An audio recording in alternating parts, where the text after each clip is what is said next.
Hey guys, Rob and Georgia here with you, aka VHS82 apostrophe, continuing on in the world of The Walking Dead with pretty much dead already. Episode 7 drops November 27th, 2011. Our director is Michelle MacLaren, and our writer is Scott Gimple. Unfortunately, this pretty much spells the end of Frank Darabont. He departs right about this point in time, which is unfortunate in terms of just the creativity of the show and where the show could have gone ultimately. I think it's probably why a lot of people bailed, like me, somewhere in season 3. I can't remember where. But that didn't sit with me very well. So it's going to be interesting as we plow forward further into season 2, ultimately into 3, and I don't know where I'll find my mark, where I might have bailed or not bailed. We'll see. This is an interest, so it marks his departure, but the world and work of K&B continues onward. And eventually, I cannot wait to get to that episode, that first episode that Greg Nicotero would have directed. That'll be fun. Of course, he's one of the 3 major pieces of K&B, right? The middle piece, Nicotero. An original material on the graphic novelization, which I've never read, but Carol actually apparently dies in prison, and Sophie actually outlives her and most everyone in the cast, which is interesting because that is not how things play out in the show. In terms of not any real guest appearances in here at all, it's pretty much working with the core of the principal cast, but there are standouts, man. Dale is a standout here, but this might be Shane's best episode, man. He really just comes unglued. Herschel has some great moments.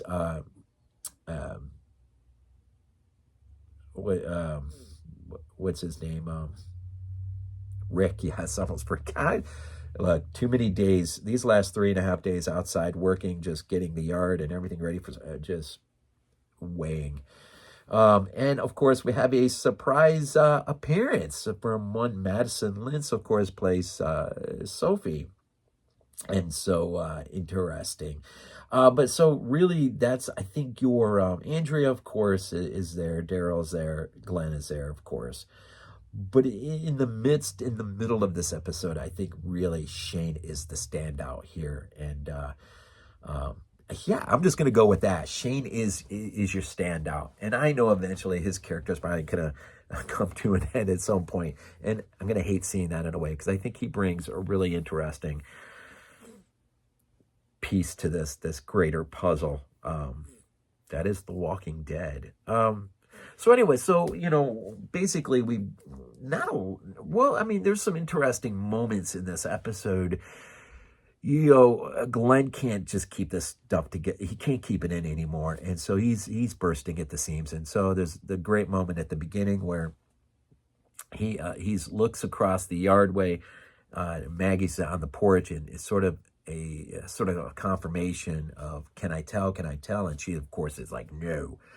He looks over at Dale, and Dale is like yes. And so the point of the episode really begins in that moment when Glenn just drops the walkers in the barn bomb, and Shane is like the first one who's like what. Of course, everyone has a look of disbelief on. They have been basically sleeping in a camp, right? Because they don't sleep in the house, they sleep out. But they've been, in a stone's throw distance from the barn, and so at any given time, if the doors come off the hinges, the walkers are eating them. This does not sit well. But this is the moment Shane has been waiting. He has been needing to find a place where he can feel as though he has the high ground in this whole matter. And so really he'll perform, or at least attempt to perform, a coup in order to assert Rick's leadership in the group and maybe reinstall himself. Not sure exactly what he's looking for in this, but maybe in fact reestablish his relationship with Laurie and the baby, of course, that is coming now, the announcement of the pregnancy, and not really knowing whose it is. Shane's Rick's. But if your Laurie doesn't matter, Rick is the only one that matters. They're married. And so none of this sits well. None of this has set well. And about the only time Shane is really allowed to vent is when he took Otis out. And so now he sees, once this revelation drops, Shane believes in all earnest he has the high ground, the moral high ground to move forward. Now, Dale will become a minor stumbling block, and that is Dale will take it upon himself to take up the weapons cache and go out to the swamp and find a hiding spot. Well, at the moment where everything sort of snaps in Shane goes to the RV to look for the weapons, realizes Dale's nowhere around. Of course, Glenn doesn't know where he's gone off to. All he knows is Dale said, look after things, or he sends him off for water, right?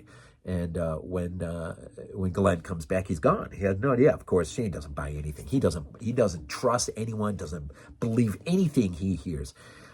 All he knows is he has quickly been given the moral high ground to act accordingly.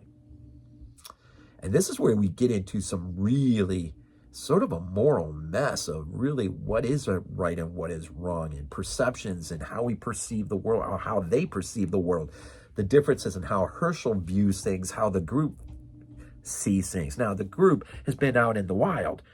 They've seen the worst of it. Herschel's been sort of, kept safe from it. And so he's holding out on hope that things will ultimately work out. His wife is still in the barn. I think his daughter's in the barn.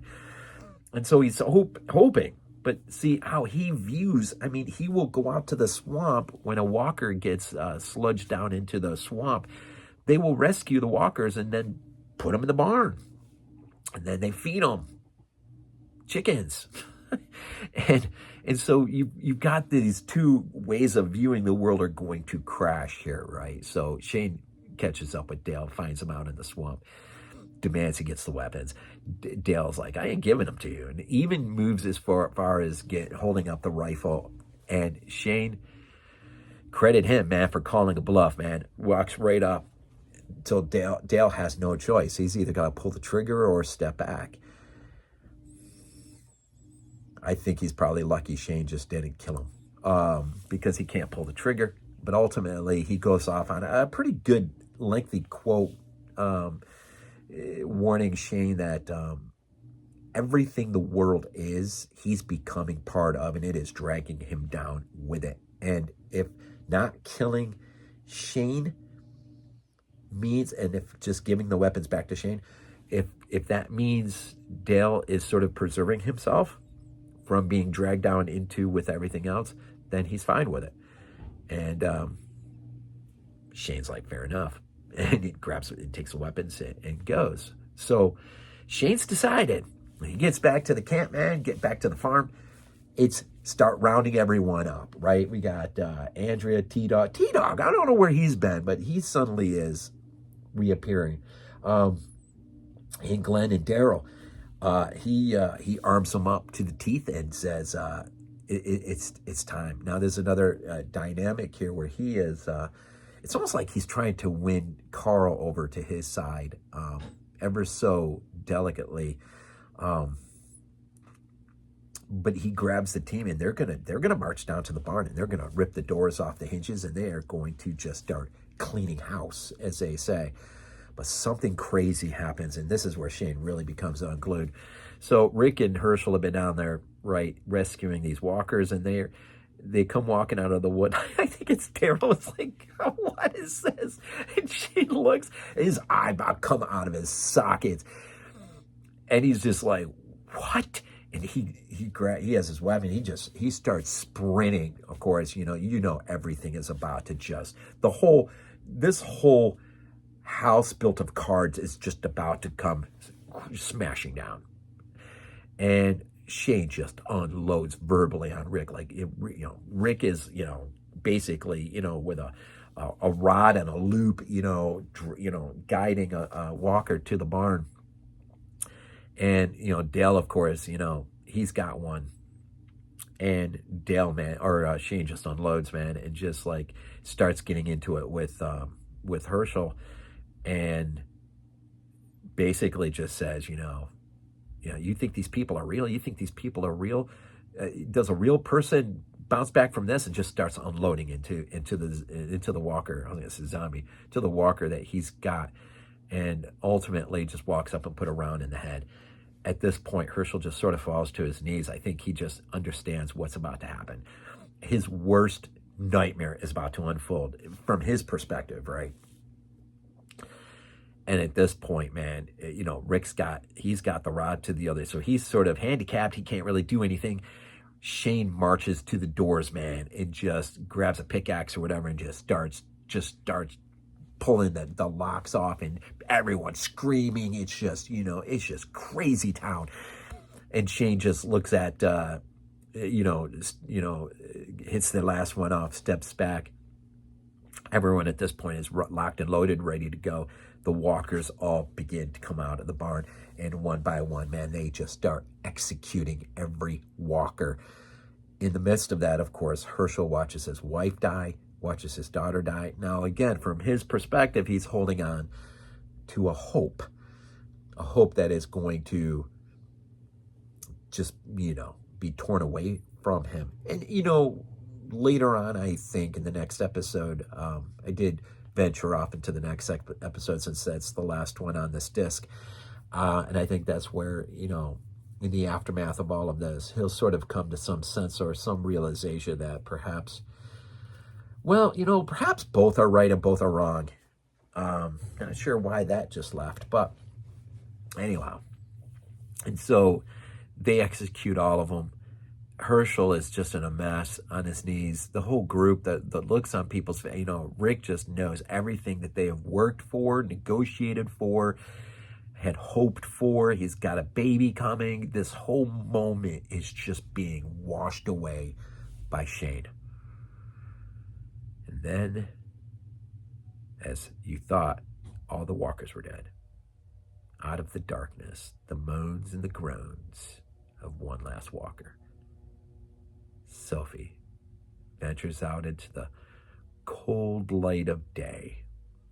The group is just in shock. They all know it's Sophie.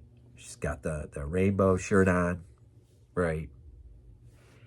And everyone is just, and she just steps over the bodies, starts making her way towards the group.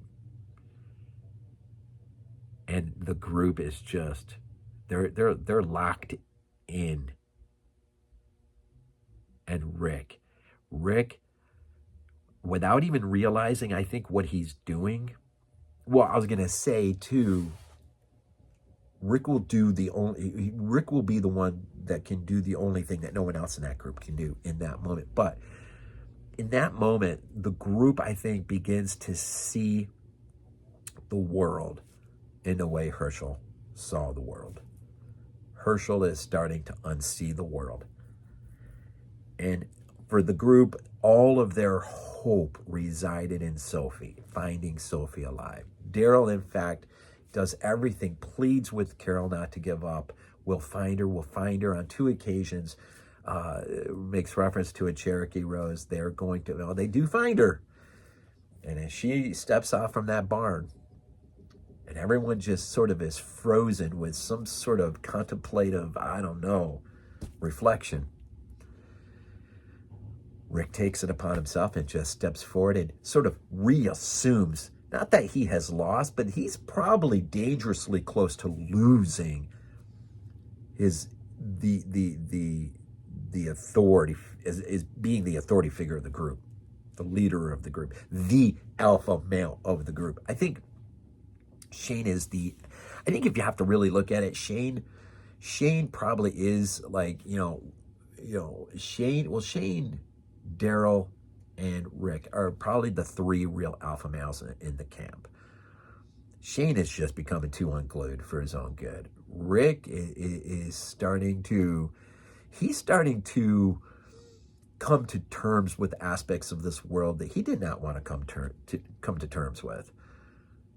And what he may have to do as leader of this group. Like, maybe not spend so much time looking for someone who's probably dead. Now, there's sort of a moral quagmire in that. Like, how much of your resources do you? Shane makes a great point. Rick is off doing that thing earlier, and as a result, isn't there at the camp when the walkers come in and they lose, and Andrea loses her sister. And so, Shane along the way makes some good points. The problem is Shane is too cold-hearted for his own good, and he's losing all sense of any sort of moral ability to lead in any effective manner. And, the thing is, probably, if anyone, I'll tell you who made a big mistake. Dale made a mistake by not just putting his blessing on Shane and Andrea right from that moment. In that moment, he should have cut ties with Andrea, and he should have said to Andrea, why don't you, I know he wants to get out of here anyways, why don't you just go? Why don't you just guys go make your way?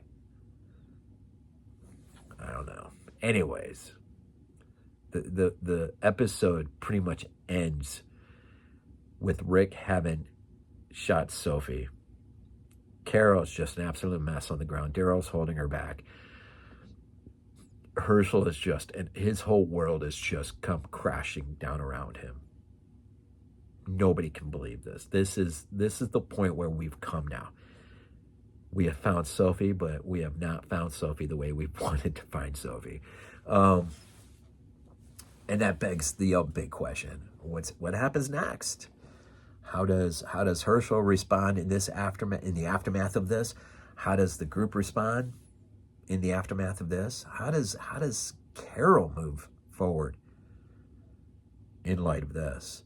The dynamics, I have a sense, are going to shift pretty dramatically here in the moments following this next episode. Nebraska will probably give a good hint of where we may be going. But as we further on into season 2, ultimately, I know we're going to get to a point where we're going to leave the farm. Something's going to happen. And my oldest son was telling me, "Oh, wait till you get to that point. It's pretty crazy."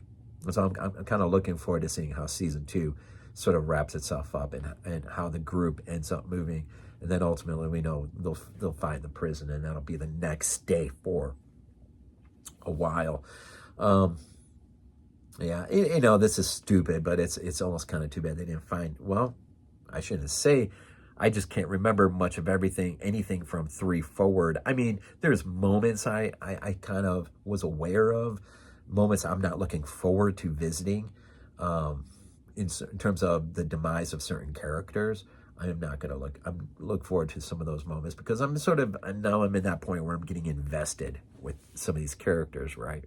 But I'll say this, as far as I'll wrap things up here with this, this is Shane's episode, man.